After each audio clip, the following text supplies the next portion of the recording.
I'm using the 12 amp hour battery. This is our first time using it, and it seems to be useful for cutting back the trails.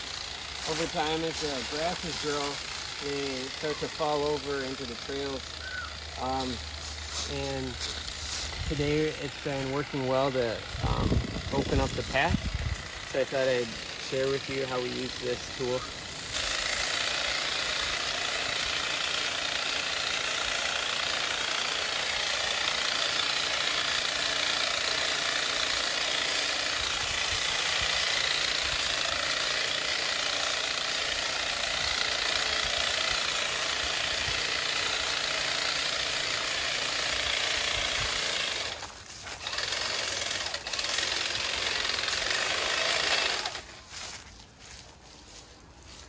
And there we go.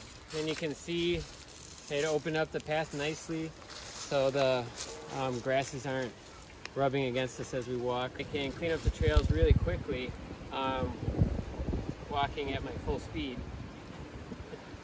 Anyways, thanks for watching. If you have any comments, leave them below. I'll respond.